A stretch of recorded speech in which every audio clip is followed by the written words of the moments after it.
here, guys. I had somebody call me on the phone. That's why the video stopped. Sorry about that again. There's no policies other than Brexit, but that's actually maybe quite a wise move. Now, Theresa May, we hear that she's going to be bringing her deal back for a fourth time to the House of Commons. Do you think that finally she can get her deal over the line? Well, this withdrawal agreement bill really is rather like a moth-eaten pantomime horse that keeps stumbling onto the parliamentary stage while MPs from all sides go, get off, get off. I think it will be voted down. It is very worrying, I think, as was mentioned earlier in the programme, that Labour is not ruling out abstaining, which could then actually nod it through, at least to the next stage in agreement. I have to say, if they don't deny that before the European elections next week, they're going to really suffer from Remain Labour voters who are already pretty fed up with what they see as Jeremy Corbyn's totally ambiguous position on Brexit. Do you not feel that perhaps it's in the best interests of both, you mentioned Labour there, Labour and the Conservatives, to do a deal to try to strike as soft a Brexit as possible? Because we've seen MPs and politicians giving us this stark choice that if this deal isn't approved, we're either going to have no Brexit at all or even a no-deal Brexit. Well, obviously, as a Liberal Democrat, I prefer no Brexit.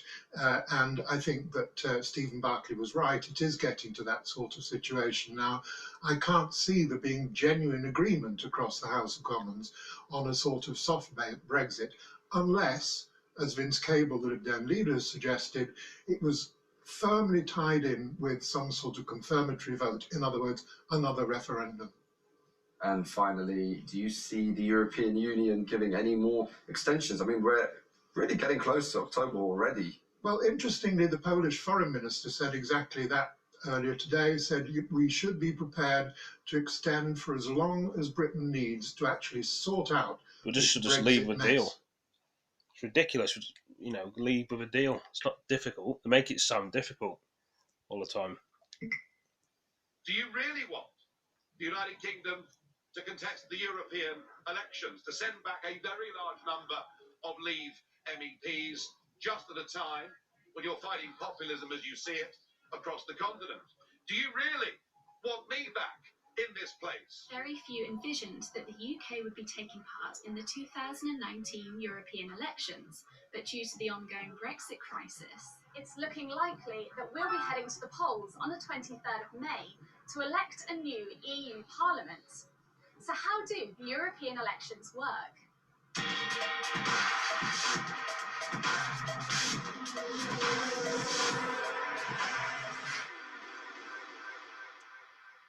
The EU Parliament elections happen every 5 years.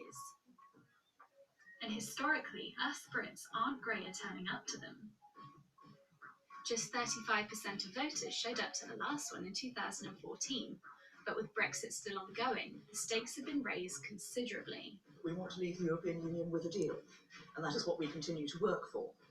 But of course, it is not entirely in the hands of the government as to what happens then. Brexit! Why do we want it? No!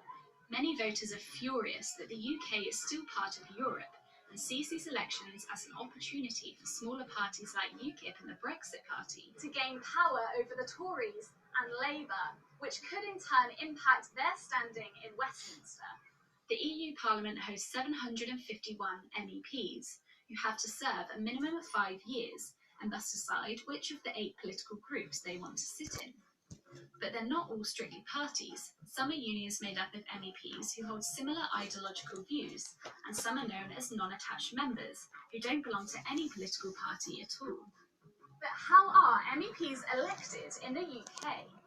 Within the UK, there are 12 regions from which MEPs are put forward, 9 in England and 1 each for Scotland, Wales and Northern Ireland. Each candidate can stand as an individual or for one of the UK's political parties, and once they've been elected, they'll represent different regions of the country, depending on how many people live there. The North East of England has 3 MEPs, while the South East, including London, has 18. Every member state adopts a version of proportional representation, where the percentage of votes cast determines the percentage of seats won. England, Scotland and Wales use the D'Hondt method. It sounds super complicated, but what it essentially means is that a party's vote total is divided by a certain figure, which increases as it wins more seats. For example, after all the votes are counted, one party will have the highest total votes.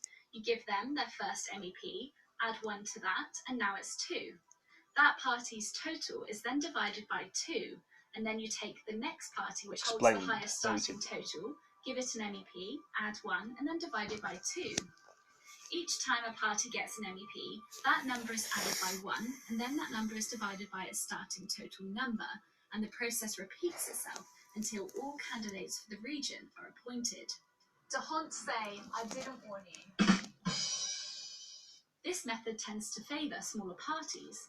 In the last EU elections in 2014, Nigel Farage led UKIP to a storming victory, which saw them finish with 27.5% of the vote and a total of 23 MEPs. This party has done something that hasn't been done for over 100 years. We have won a national election in this country, and I'm immensely proud of that achievement. I really am.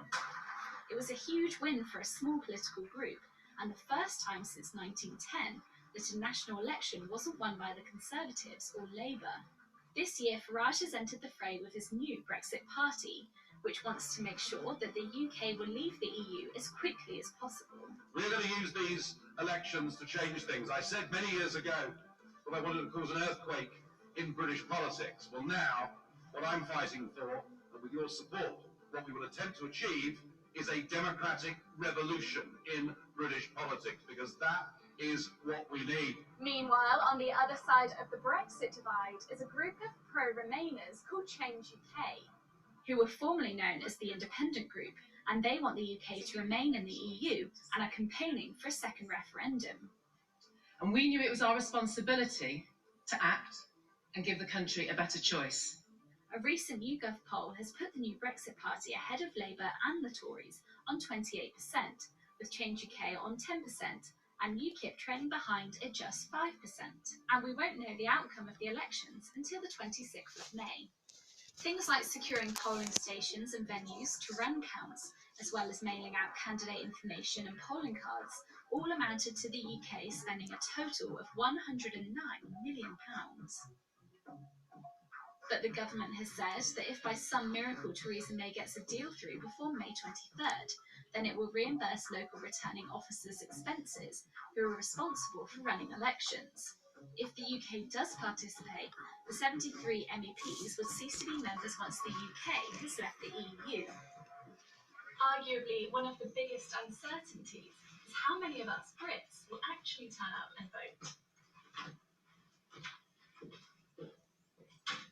Will there be a surge in numbers of Brexiteers who vow to punish the Tories for the ongoing Brexit crisis? Perhaps there'll be a show of strength from pro-Remainers wanting a second referendum, or just maybe it'll stand as having the worst turnout ever.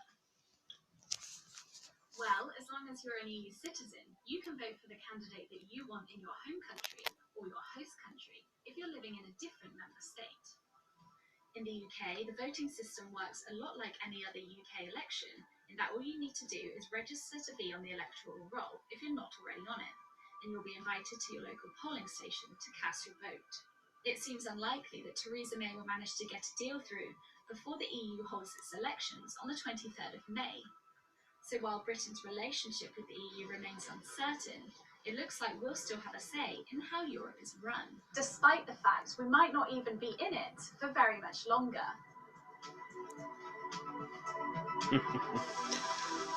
One say.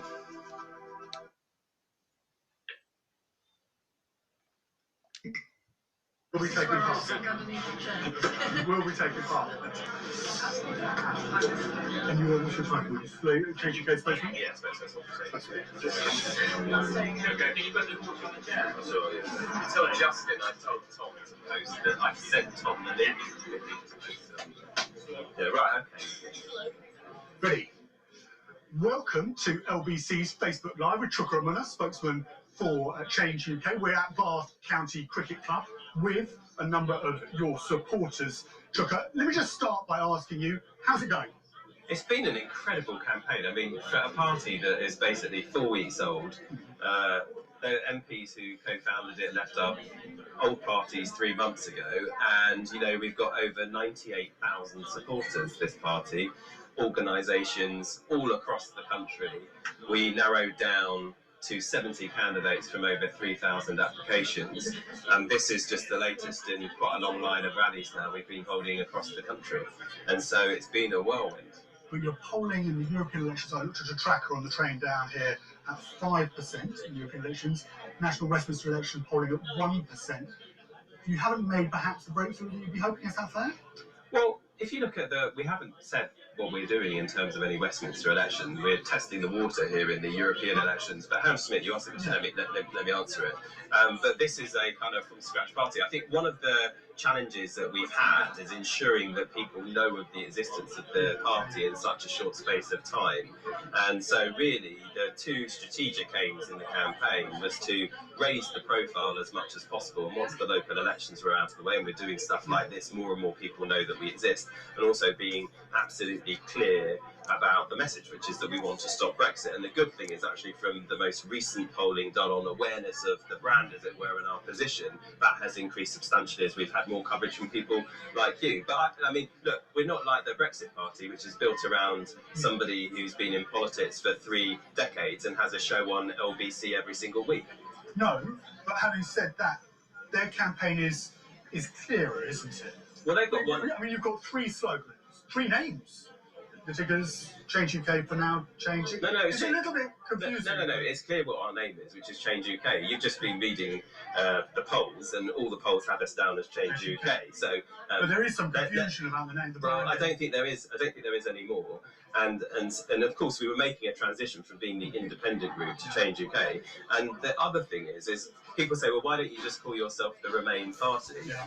And that is because changing our country and changing politics is about so much more than the Brexit issue. In many ways, one of the reasons we want a people's vote, and we will be campaigning to remain in the European Union, is to end this Brexit nightmare so we can actually focus on the policies that matter, that make a difference to people's lives. Nigel Farage is not interested in solving people's problems. He's got one issue, which is Brexit, and that is it. He's not interested in actually changing anybody's lives. But the change is about changing politics, and you want to go back to discussing policies that we were discussing before Brexit. Isn't there a bit of a problem with that? You don't quite have that insurgency. Well, hang on just a minute. I don't get that. So you're saying that we don't want to change things because we want to resolve the Brexit issue and talk about all the things in the speech I just gave was talking about the challenges we have in my area. 1 in 4 people living in poverty. We want to change that. The highest rates amongst the highest rates of substance misuse, mental health problems, domestic violence. We want to change all of that. I'm not for one moment trying to diminish those problems in your constituency or elsewhere in the country. Not for 1 second. But you're saying that we don't, because we're not only focused on Brexit. We don't want to change. No. I'm telling you those things need changing. Well, yeah, absolutely they do. What I'm saying is that the name suggests that you're a radical party. You're going to break out of the political mould. I was there at your launch in Westminster back in February, and I'm not quite sure how that sits. We're talking about policies that politicians, let's face it, have been grappling with to varying degrees of success or lack of success for so long. Okay, I get your point. The first thing is, what is wrong with the current system, this 2-party system, is that you've got 2 old parties that were born of a Britain of a different era, the 20th century, where maybe you could divide the country into 2. We're a much more complex country than that. They are not doing their constitutional duties, being in opposition and government with the confidence that people would expect. They are deeply divided and they're not providing the direction that we need. So we clearly need a greater variety of choice. I think the second thing is, it's clear that we are a very divided country. Now, progressive politics is made up of different political traditions. Now, what unites the politicians in Change UK is that we all subscribe to the same progressive values, but we hail from different traditions. Now, I think what people are fed up with is this constant polarisation and division. Now, if we're capable, given, say, you've got... Hang on just a moment. If we're capable, given that we've got Anna Soubry from the One Nation Conservative tradition and myself, say, from a Labour centre-left tradition, if we're capable of forming a consensus on different policy areas, then I think we are much better placed to actually come up with an agenda that can unite the nation at a general election. That is what... Would you support a general election if there was a vote of confidence in the Prime Minister? Well, we'll do whatever's in the national interest. Because you previously said Sure, well, I voted no confidence in the Prime Minister the last time the issue came up in December, but we will treat each moment of confidence in the round and decide what at that moment in time... Even if it means you lose your seat? Even if you lose your political career path? Well, by leaving the established parties, you massively increase the risk. I mean, I've been rather bemused by this idea that somehow joining the independent group and then setting up Change UK was a career risk move. We didn't do that for career risk purposes. You've got to, in the end, you've got a group of politicians who believe you've got to put the country first and your values first, and you've got to be prepared not to be an MP at some point for that. So we certainly didn't do this in the belief that, we were destined to high office. We did it because fundamentally people are absolutely fed up with the two-party system. Now, one of the things about the local elections you can definitely discern is that was the case. And actually, if you looked at independents, yes, but the point is that I'm not making a point about us. I'm making it about the. I don't understand these people. Look at my hand. It's a hand. Look. It's the line. Actually, interestingly, where they were standing, got on average 25%. But wow. I think who knows what the hell's going to happen. I got a bit carried away there, guys. With my hand. You will see the same kind of thing. You will see huge discontent. I'm not really into with the two main Change parties, UK. and I think that will make like the general Labour. election a very interesting thing indeed. Do you have plans for yourself after a general election if you don't manage to stay in the House of Commons? I haven't really thought that far ahead, to be honest. I'm not ready to leave the field because I think... You stay in politics? Yeah, I think, well, at the moment, I think all of us who were discontented being in the Labour and the Tory parties, and it was an incredibly difficult decision to leave those parties, and essentially the Labour Party is a completely different party now with a totally different leadership, and I'm afraid it will not return to being the party of Attlee, Blair, Brown and the rest. It's completely gone, but it was a huge decision leaving it, and there's only so much racism, and there's only so much crazy policies which you think are going to harm the national security of our nation, never mind the economic security of the nation, that you can put up with. Now, at that point, you can either leave the field and go and get a job. I've been asked if I wanted to do other things in the private sector. Or you actually, well, I'm not going to go into that because I think that would be betraying confidences, but I don't blame you for asking. But is that something you consider going back in future? Well, I've never wanted to retire in politics. I don't see myself doing what came. But taking a lesser role in politics and taking up other interests, pursuing other ventures. I never wanted to retire in politics. I wasn't going to be like Ken Clarke, who's done it for 48 years. But what I did feel, I think all of us felt, was the difference. Like, we felt politically homeless, like millions of others. But being a member of Parliament, you actually are in a position to do something about that. And so I felt that it would be wrong, and it wouldn't be, if you like, meeting your duty to just leave the field and do the easy thing. I actually thought that we should do the difficult thing, and it's not easy setting up a new party, and it isn't easy trying to take on, the Goliaths in British politics. But ultimately, we are in a quite privileged and different position to actually do something about it, and that's what we're trying to do. Can I bring in some of your supporters? Can I start by asking? Yeah. Turn around. Can I start by asking? Where have you joined from? Just Labour? So I was Labour. Yeah. I was Labour until about 3 years ago when I failed to renew my membership deliberately. Why was that? I ran out of enthusiasm for the Labour Party leadership and such policies as we in the ordinary electorate get to hear about. I've been very taken with Change UK. I think that when Heidi Allen introduced you at the launch in Bristol, I think there's a middle voice. There's what I call a moderate middle in Britain who are not getting their voices heard. Yeah. And we're hearing the extremes on both sides of the argument. And personally, I don't like it. But it's got me to get back involved. Did you, when you were in Labour and George Osborne implemented his austerity agenda between 2010 and 2015, were you against that? Do you know what?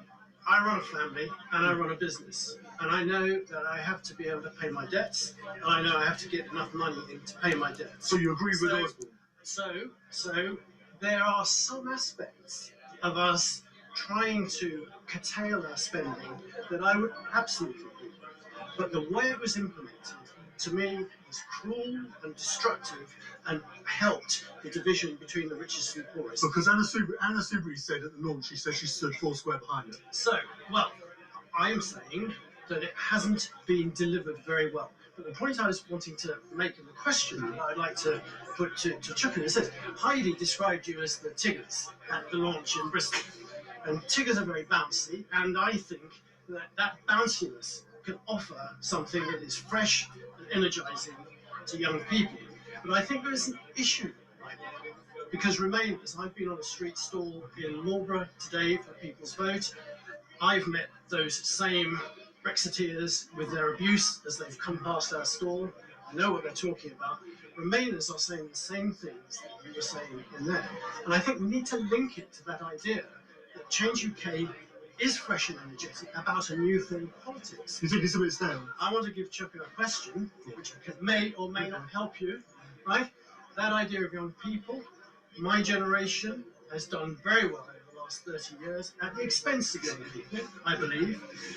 I would ask you, would you consider, and the word is consider, because you don't have to say yes or no to doing it, writing off student debt? There's a headline for you, right? Would you consider writing off student debt as part of shifting the balance back to young people, away from my generation, the older generation, which is a bit better off? There you go, Chuck, a £100 billion spending commitment right here. Well, hang on, wait a minute. Most student debt gets written off anyhow. All that happened was that the Conservative government shifted it off the public balance sheet elsewhere. Well, the point that you make about austerity is a good one. It's an issue of balance. Can we just do this? It's a very specific question. Yes. Would you consider writing off £100 billion student debt? I consider doing many things. Would I prioritise spending money in that place, given the fiscal challenges we faced? I wouldn't prioritise that. However, we are carrying but this is what you. This is the kind of. Sorry, this is old Westminster politics. Yeah, it is a bit in the sense of. I'll tell you why. It is. There's two things. Awkward questions. First of all, no, awkward questions are all good, and that I would never agree. I would never agree to do this if I wasn't expecting awkward questions. But the first thing is you slightly brushed aside this issue about Anna Soubry's position on austerity and mine. And you didn't mention the fact that one of the reasons Heidi Allen left the Conservative Party was because she disagreed with the welfare cuts. And you also didn't mention that when Anna answered that question at the launch, at the ex-Tories launch, she also said that she disagreed with the local government cuts that had gone on. Yes. But it goes back to my point that is, there are some people who subscribe more to Anna's point of view on fiscal contraction, and some who, agree with me. And if we can come to an agreement, that's my point. That we can actually come to a position which can unite the country on young people. And I wouldn't prioritise spending £100 billion, but we are going to be carrying out a change politics project after these European elections on policy. And so that suggestion, for example, whether we should write off student debt and how we spend £100 billion is going to be, that should be considered by one of those citizens' jury style events that we're going to be holding. It's very momentum-y, isn't it? The idea that you're having an event and you're going to draw together all these different policies. But frankly, I don't give a toss whether Momentum have done something like that or not. They don't have ownership over the concept. And frankly, what matters is ultimately, is there a good forum and vehicle through which you can come up with policy? And also, are we just going to cook it up in Westminster and impose it on our supporters? Yeah. Or are we actually going to include them in making that policy? Because this is the thing that I find so bemusing sometimes with these kinds of questions. Because on the one hand, you started off this interview saying, why don't you just be like Farage, have your one issue, just bang, bang, bang on that? And then now you want us to have a whole manifesto, make your mind up. But that is the point that I'm trying to if you like, help us. Yes. Because I've pledged my vote to change it. Yes. I'm trying to help us now, because everybody in our party and in the Lib Dems and in the Greens are saying we want to remain, and you're saying it very passionately, the most eloquent that I've heard. But the reality is that message is going out. What I believe we've got to do right now, today, is to somehow link it to the change of fresh politics that you offer. And that's why I ask you a question like that. Sure, I agree. And if we can get that headline out, whether it's that or some other thing, then it'll differentiate us. Can I just pick up on something? I'm going to bring it back to other people as well. You talked about when you were out in Marlborough today and you got a lot of devices and you got a lot of abuse, would it be fair to say? Yeah. Can I just start, maybe somebody else can help me answer this question. What do you think of leavers? I voted Leave. You voted Leave? Did anybody else? 2.5 years ago. and for many reasons. I remember at the time not having enough information, so I had to go with my heart. And my heart, as a Democrat, was the feeling that the EU was undemocratic. Yeah. You change your mind. What do you think of the people who haven't? They're entitled to their opinion. I think that perhaps they're voting or thinking with their hearts because they're not analysing the data. What we were told is very different to where we're going now. And I hadn't really felt that there would be so much change, particularly affecting the young people. I was an NHS consultant and newborn intensive care. In my day-to-day job, I was an advocate for the young people and their families and what they were going to grow up to be.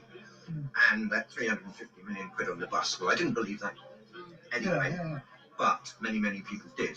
And if our economy is not going to progress as well as it should do, then where is the funding going to go to the future generation and to children and families who need help? And that is why I've changed my mind.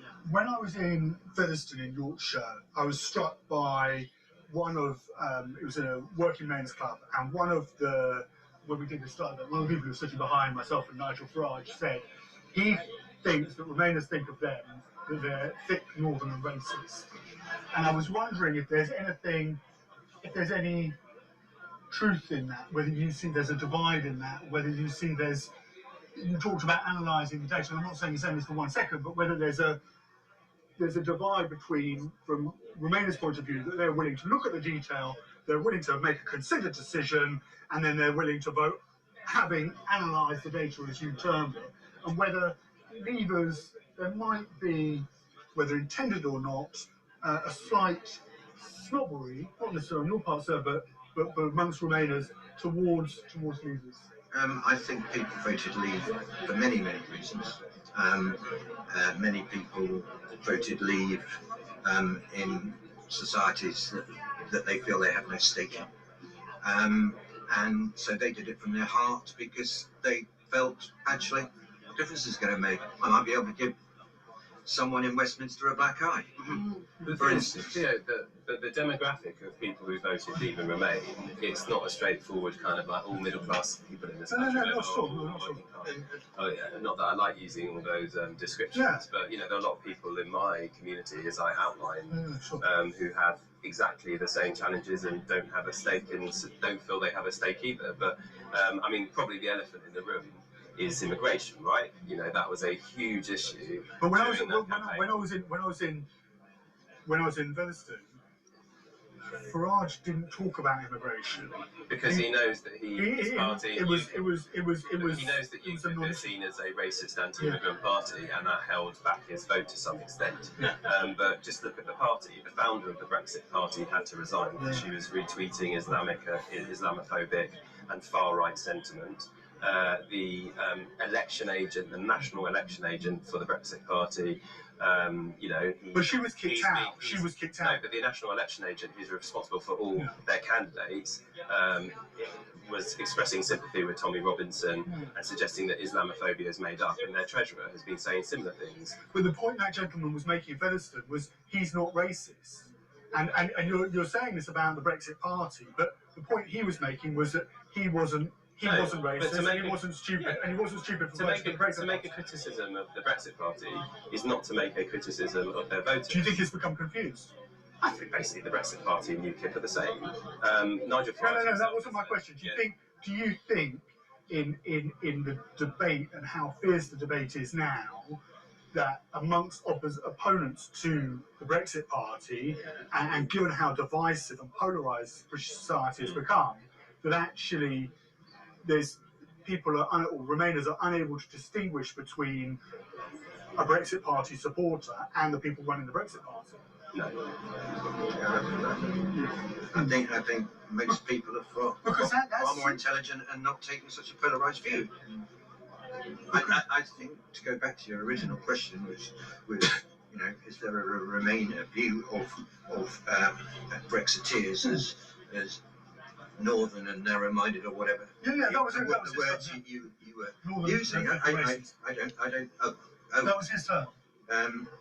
I don't believe so, because people voted to leave for many, many reasons. Many reasons. That's the thing about Change UK. They offer, I think, and what I'm drawn to. I'm 19. I didn't vote in the first referendum. I didn't get to vote in 2017. You said about the 2 million in your speech that here I'm one of them that hasn't voted before. And out of the choice of the pro-Remain parties, we've got a lot. And worryingly, I think the vote will be split.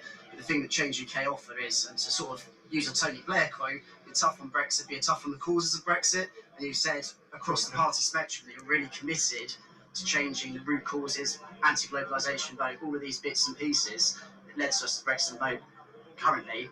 Hopefully we can stop it, and then hopefully afterwards we actually rebuild and stop the basically resentment that we've got in society at the moment. You mentioned the splitting of the vote, Lib Dems. Is anybody worried about any Lib Dems here that are worried about splitting the vote, especially down here in the southwest? Because you've also got Molly Scott Cato, the Greens, and it's going to be split three ways, which could let in.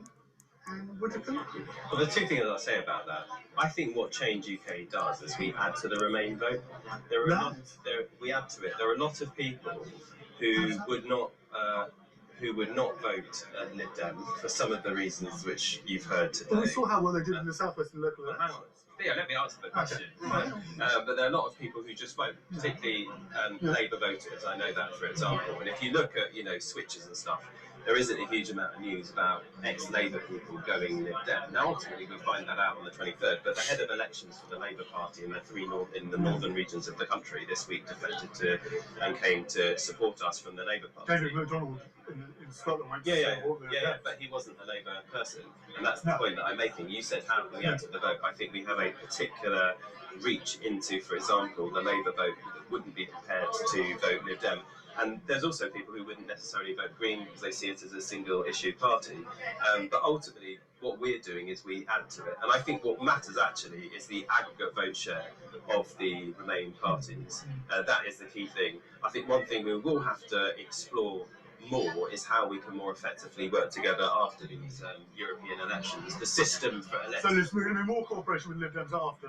With all the Remain parties. I mean, to be frank, I think we've been unfairly done over on this issue that somehow we don't want to work with other Remain parties, because if you actually look at all the things that Change UK has done since we formed, tabling joint amendments to legislation and motions in the House of Commons to promote a people's vote and remaining in the European Union, endorsing basically the Greens and the Liberal Democrats in the local elections. We did actually all agree to back a single candidate in Peterborough. It was through no fault of the Remain parties concerned that didn't happen. Heidi went to the Cabinet Office last week at the invitation of David Littleton, said, why don't we bring Jo and Vince? Jo and Vince went with her as well. I would challenge you to give any other example of another party working so closely with other Remain parties as Change UK, and we've got to think deeply about how we can continue that kind of cooperation and collaboration where we can. But legally, it was impossible to do that. Just to expand, how would that look in? It's not going to work for Peterborough, but how would that work in,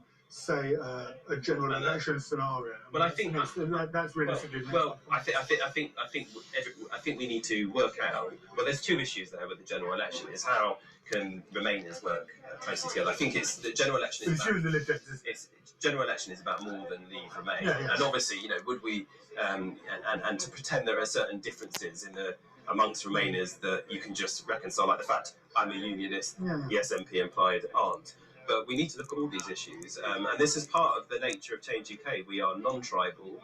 We include people who come to us from other parties. Would that include, for instance, looking at specific constituencies and saying, look, the Liberal Democrats have a hold there. We're not going to do ourselves any favours there. But hey, look, there's a Labour Tory margin. Who knows? But I think we're probably likely to get a few more by-elections before a general election, and I certainly think building on the progress in Peterborough. We were successful in Peterborough. It was because, frankly, Labour figures within what is supposed to be an independent... You can't exactly ask Seamus Milne for any favours, though. No. But you can. People who are supposed to be acting independently in a cross-party campaign called the People's Vote, and that was the problem, is that Labour sympathising people in what was supposed to be an independent cross-party campaign... How angry are you? I just think I think it's hugely to the detriment of the Remain People's Vote movement that there isn't that independent candidate standing with the backing of all the Remain parties. And the interesting thing is I actually think that candidate could have won. But anyway, that's the past. We move on from it. But I think we should see how we can actually get it across the line at another by-election. I think, and I think there are likely. Do you think there's an appetite to do that? Yes, absolutely. And where would you countenance? Let's say Liberal Democrats. Let's take a Labour, Tory, Remain marginal. Would you put a candidate in there, and given the Labour weighting on Change UK, would you put a candidate in there and potentially hand the seat to the Tories? Is that something that's crossed your mind? Well, you're asking a hypothetical question about a constituency you haven't identified and a by-election that hasn't been called yet. So I'm not. No, or a general election. All I'm saying is, pick Labour, Tory marginals to go after. I think that this all needs to be looked at in the round when we look at the general election. We haven't even had the European elections yet, so let's get that done. And then here's one. Broxtowe. Come on, you. Broxtowe is a Labour Tory marginal, Western Nottingham. Well, long time a super. You could put. Would Anna stand in that? I think that general election issues, where we stand, what kind of arrangements there are, is for after the 23rd. If I start getting involved in the general election discussion now, I think that probably wouldn't be very sensible. You wouldn't do it in my situation, would you? No, I don't blame you. I don't blame you for asking. I've got to ask. Where, after these elections, hands up, do you want Change UK to continue? Would you want it? You'd want it to continue. You tell. I don't know if we can get the boom mic over there. Yeah, of course we do. Of course we do. I wouldn't make. And how do you see it going? I see it as more of a long-term project. More than a short-term project. You think short-term is going to be I think the European elections are important, but in terms of the total Remain vote, I think that's actually the most important thing. Yeah. With regard to future general elections, what I'd say is just keep building on things like improving the public discourse, talking about benefits to the European Union, just getting the message out there, basically. What would you say? What do you think? I certainly think that the Remain Party should remain after the. Would you like to see closer cooperation? Would you like to see somebody like Tucker and Vince Cable sit down and just hammer out patches where they're going to campaign, respectively? Yes. Yes, definitely. It's a cross-party thing, Remain. It is. We've got people from across the spectrum in this party in the first place. So Vince Cable, very respectable politician, Lib Dems full of respectable people, sort of brought me to Change UK as well. You've got Anna Soubry, fantastic politician, Hydan, these brilliant people. We can work together, but whatever it takes to stop Brexit, do it, and afterwards it's a project, and that's what Change UK is about. But beyond Brexit, we need a party like Chuckers. People are fed up with the polarity of the. That means you're going to have to come up with a manifesto and agree on the economy. That's what you do. We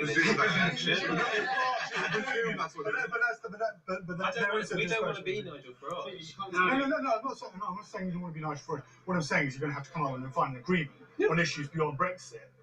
And funny that. But it's going to be hard. But that's going to be hard. How, for example, in the 2017 general election, do you countenance the fact that you've got Jacob Rees-Mogg on one side of the Tory party, and then on the other you had Heidi Adam? And it's the same in every party. It's a broad church. And we're talking about the centre ground here. Yeah. There is things we're going to disagree on because it's about evidence-based politics, not about anything else. And that's the important point. It's evidence-based policies that we're going for, which will likely to get more agreement from the general public because we'll be able to put the proof behind it. But hasn't it, and I'm saying this as a devil's advocate, playing devil's advocate here, hasn't it, because of social media, the mainstream, where we are with Facebook adverts and so forth, that actually we've kind of gone beyond that. That so many people, when you look at and even mainstream politicians, you can go to a press conference and the Prime Minister can take 2 questions, and if you're a journalist, or Jeremy Corbyn could take 2 questions. It's very difficult. You're asking for evidence-based politics, but it's becoming increasingly difficult to and given how short everybody's attention span is, and how much information there simply is there to have that sort of, as you put it, reasoned debate. I think you can. I think there is. Look, I don't dismiss the performance of the Brexit Party. There is a certain amount of hype and razzmatazz around it, but I do think you need to get it in context. Yeah. If you looked at the media narrative on the Brexit Party, you'd think, my God, they're surging, they're like commanding a majority of support. Farage is this kind of trailblazer, but actually look at it in the round. In 2014, they got 26.6% of the vote. They were polling around where they are now before that European election. They then got 12. They then got 12.5% of the vote. No, well, actually, I mean, it's built around him, the person. So, you know, and as UKIP was. And so to suggest that this is a completely new party that's come out of nowhere, it isn't really. It's UKIP 2-0. But then in 2015, the year after he got 26.6%, he gets 12.7% or 12.5%. Now, maybe that's because the Tories adopted a Eurosceptic manifesto. So you can add them in, and it's about, what, 42%. And then he reaches the apex in 2016 with a 52%, and then it goes down again with Theresa May basically swallowing the Farage and the whole 42%, and now they're back at 30%.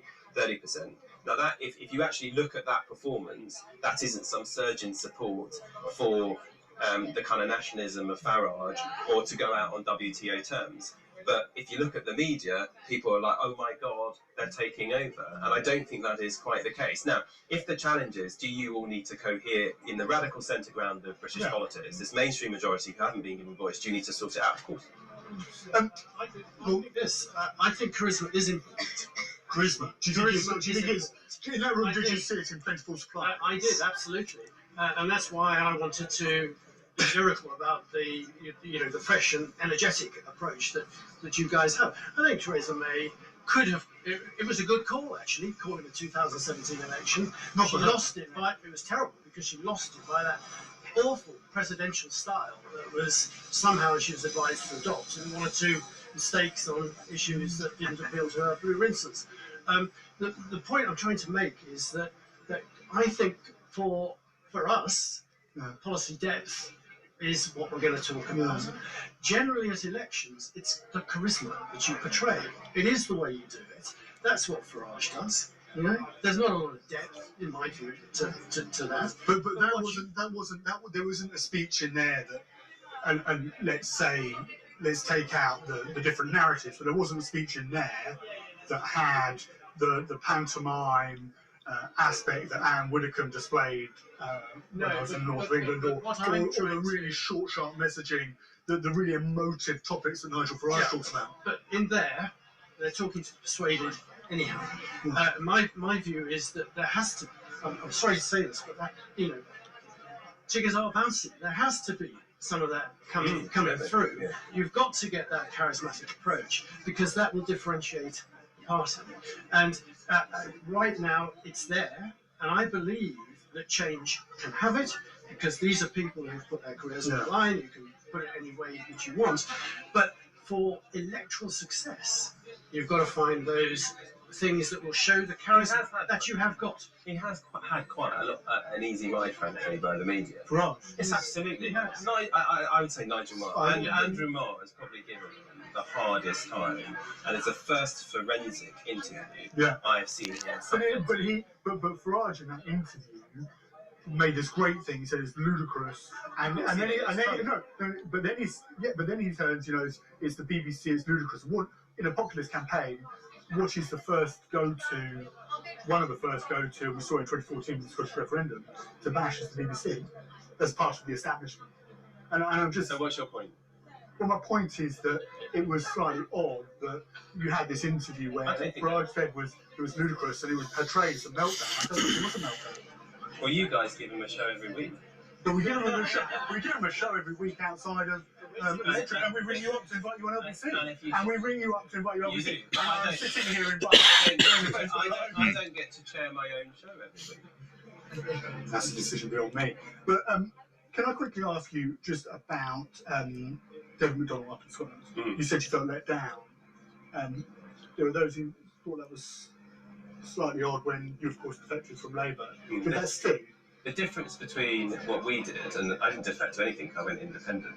I left the Labour Party because there were differences in policy on anti-Semitism, on this big issue, the biggest issue of the day, Brexit, and other major issues. That candidate didn't disagree with any of our policy, but decided to do something in the middle of an election campaign. I didn't leave the Labour Party in the middle of an election campaign. In fact, I left the Labour Party in large part because the stance and the manifesto that I stood on, which was slightly different on Brexit to the Labour Party. When I was a Labour Party candidate, I felt had completely been disregarded by. Do you ever, has there been, since February, has there ever been a moment when you've regretted? Oh my God, no. It's been such a liberation. You've never thought, well, no. And you could never go back? No. No. No, because I think fundamentally, I don't think two-party politics is appropriate for this age. I don't see how these two parties, which are supposed to represent most of the interests on their side of the political spectrum, but now represent a small part of the political spectrum, can do justice to the modern tapestry, which is Britain. I think we need multi-party politics, which is much more reflective of modern Britain, and we need open coalitions of parties in government. I mean, look, the truth is the Labour Party should be 2 or 3 parties and the Tory Party should be 2 or 3 parties too. And I don't think ultimately you can fix our broken political system by joining one of the organisations which is part of the problem. It's simply not going to be the solution in its current form. And I strongly suspect that at some point it may implode in the next few months. But I don't regret it, and I think that we do genuinely need to completely upend. Are there any prospects of any other of your former colleagues joining you? I really don't know. And a lot of people are on the train, but you never quite know when they're going to reach the destination. I'll give you an example, actually. Joan Ryan, who was appearing at this rally with us, I didn't know Joan. I knew she was on the train, but when she jumped, I think the day after we did from the Labour Party, I didn't know she was going to do that until just a few hours before. It's a huge decision. It is a huge decision. First of all, you've got to be prepared not to be an MP at the next general election by dint of what you've done. Secondly, and you're prepared for that? Yeah, absolutely. And secondly, I happen to think we're at a moment in history where I think that things will be different. I honestly do think that British people are not just going to go for these two major parties again in the way that they did before. So I think that the calculation is slightly different in terms of that. But ultimately, you know, historical precedent, you've got to be prepared that you may not be an MP. But the other thing is it's more than politics to people. Some people, born into the Labour Party. John Owen Jones, who's our candidate in Wales, you know, he is son of a miner. And literally was born into the Labour Party. Some people's other halves, they're a councillor or maybe run their local party, and they're the whole friendship group. They go on holiday with people from the Labour Party. So, you know, leaving the Labour Party isn't just a political thing; it's everything. Have you lost friendships? No. You've not lost any friendships? No, because it was very interesting when we left, is that your friends all said, I can totally agree with you, I can't disagree with the word that you've said, but for different reasons, either they think. Well, that was a short one. Big Ferrari at breakfast. Good morning to you. It's 3 minutes. So that was kind of a short one then. No one expected us to be holding these European elections, but the government's complete failure on Brexit means they're going ahead against a backdrop of division and of frustration. A vote for Labour is a vote to bring our divided... Gets on my nerves, Jeremy Corbyn. Labour is the only party with a plan to unite our country and make it work for the many, not the few. We will end austerity, invest in our economy and our communities, and raise wages and living standards. Labour's alternative plan for Brexit, which protects jobs, living standards... So it talks about protecting jobs and living standards. The chaos caused by the Conservatives, and let us focus on the other big issues facing our country. It is a real... Rebuilding Britain. Back together again. Bringing our country. And restore pride and prosperity to parts of our country that have been neglected for far too long. That neglect was, I believe, a major reason behind the vote for Brexit in the first place. 3 years of botched negotiations between the government and the European Union have left everyone frustrated. Over 17 million people voted to leave the European Union. As democratic socialists, we cannot ignore that. We voted to trigger Article 50 in 2017 and promised to respect the referendum in our general election manifesto, and again at our party conference in Liverpool last year. But we cannot respect the government's shambolic handling of Brexit that has caused huge uncertainty for people, businesses and jobs. When Theresa May became Prime Minister, she didn't consult either Parliament or the country. Brexit policy was announced through a series of speeches, declared, never discussed. What we got was 3 years of the Tories spending more time arguing with themselves than negotiating with Europe. What the Prime Minister finally cooked up led to the biggest government defeat in Britain's parliamentary history. It wasn't until that damaging deal had been defeated 3 times that the government had already missed its own deadline for leaving, that the Prime Minister finally admitted she needed to compromise. Labour agreed to talks because we believed it was the right thing to do, to see if we could get a better deal in line with our plan. The needs of businesses and trade unions, a deal that would see us leave the EU but keep a close relationship with our major trading partners. So far, in those talks, there's been no big offer, and the red lines remain in place. It's actually quite difficult negotiating with a disintegrating government, with cabinet ministers jockeying for succession rather than working for an agreement. It is in the country's interest to try to get this sorted one way or the other. But we can never accept the government's bad deal or a disastrous no deal. So, if we can't get a sensible deal along the lines of our alternative plan or a general election, Labour backs the option of a public vote on it.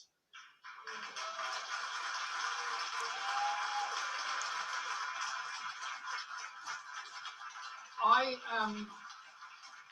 am very worried about how divided our society has become.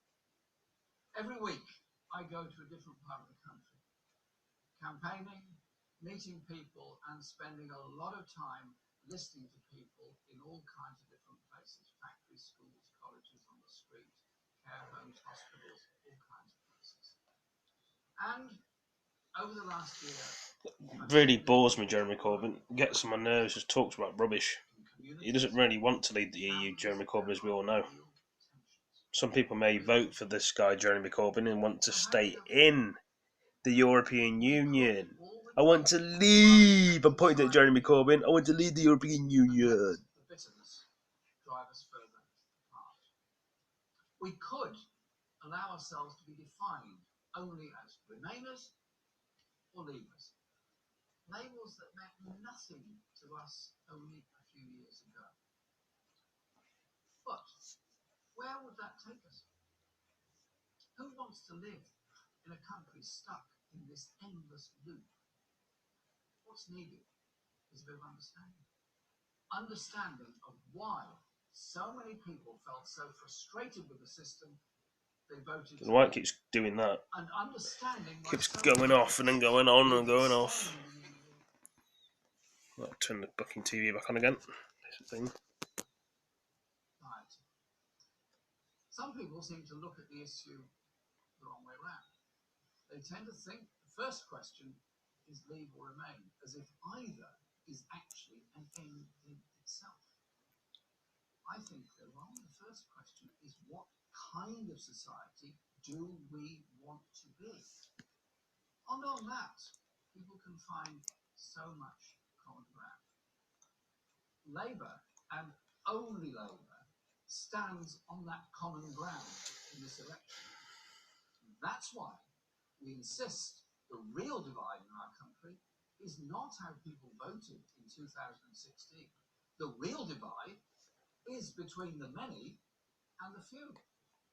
Whether you're in Tottenham or Mansfield, Stockwell or Stoke, Medway or Manchester, so many of the problems you face are exactly the same. And while the government's incompetence and divisions over Brexit have created this deadlock, the injustices in our society are deepening. Those injustices aren't to do with backstops, implementation periods, and all that rather strange and often obscure jargon. They are about whether your children will go to a school that can afford the basics, or one where the head teacher sends begging letters to parents. Whether your relatives will be treated quickly and safely on the National Health Service, or wait in pain and distress for months. Whether your parents will get a helping hand in old age, or be left isolated and very afraid. And whether we as a country can end the burning injustices in our society. Theresa May once talked about it, but did nothing about it. Austerity, insecure work, low wages cause anger and disillusion. Some want to use that to stoke further division. But it wasn't the European Union that slashed public services to pay for tax cuts for the richest. It was a Tory government.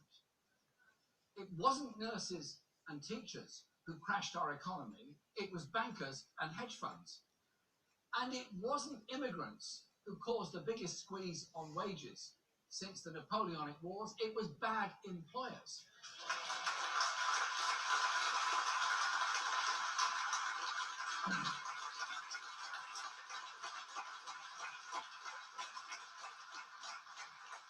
We need solutions, not scapegoats. When you blame your neighbour, Doesn't half talk rubbish, Jeremy Corbyn. Some people may like Jeremy Corbyn's way of remaining, but I don't. I'd rather be out the EU than I support Conservatives, and now the Conservatives have basically betrayed us. It's like the Brexit. You got to go for the Brexit Party or UKIP, or some people like Greener. Depends what they're into. All you've done is fuel an atmosphere of division and nastiness in our society.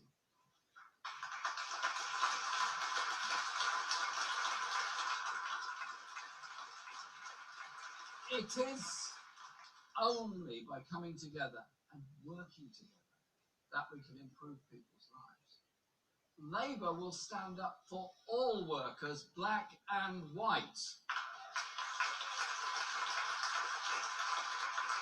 And we will guarantee the rights of EU citizens and students in this country, and British people who want to work and study in the EU in the same way. We are internationalists to our very core. That's what our party was founded for more than 100 years ago. So when we see the emboldened far right strutting its stuff across Europe, and in this country too, in the shape of UKIP and its hangers-on, our response is to strengthen our ties with working class and progressive movements, both at home and abroad.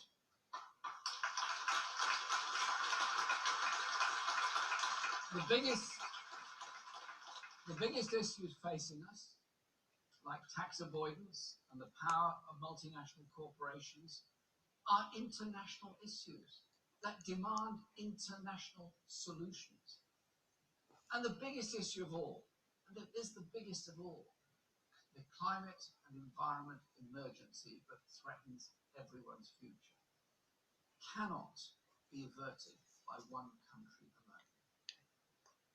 Climate breakdown, air pollution, and the frightening, they terrifying loss of species demand and require collaboration across national borders. And I'm so proud that Labour led the way last week to make the UK Parliament the first in the world to declare an environmental and climate emergency. Why is he going? And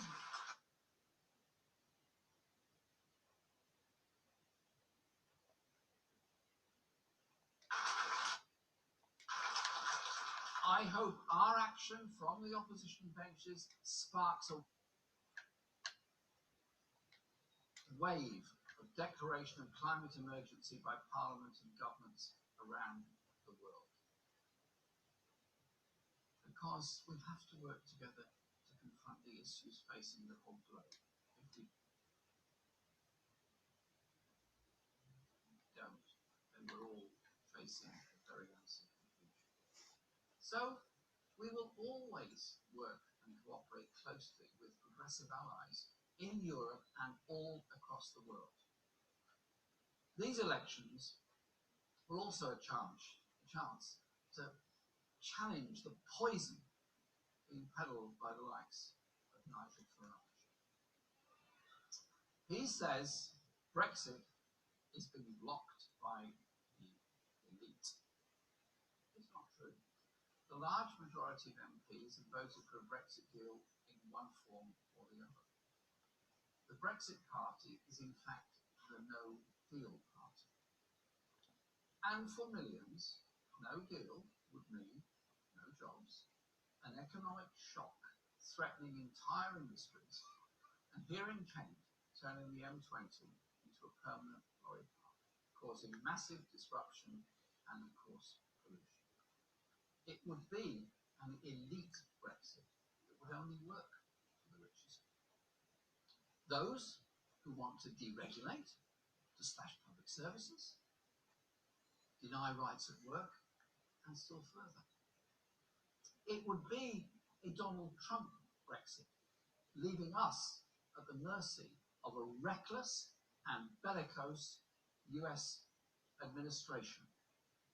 Nigel Farage's Brexit is a Brexit for conspiracy theorists, for those who see Muslims and migrants or George Soros as their enemy. Only Labour can see off the Farage snake oil in this election.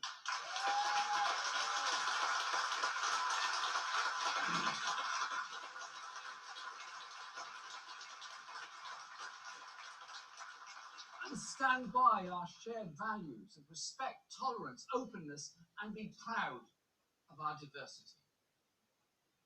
It's said that Labour is trying to offer something for everyone over Brexit. I make no apology for that. Labour will never be the party of the 52 or the party of the 48. We are the party of the great majority who reject the politics of smear and scapegoating.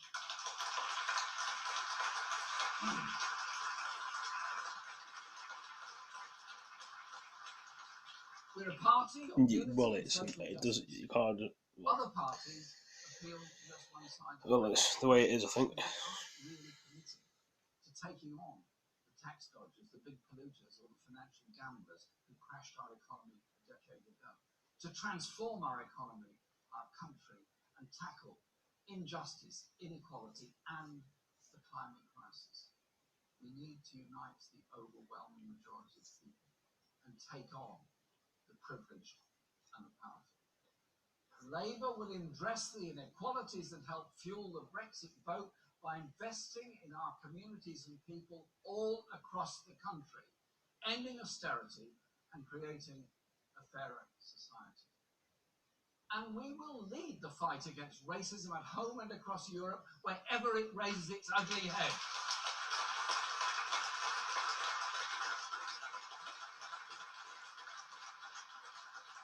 It's Labour that wants to bring our country back together. So, whether you voted Leave or Remain in 2016,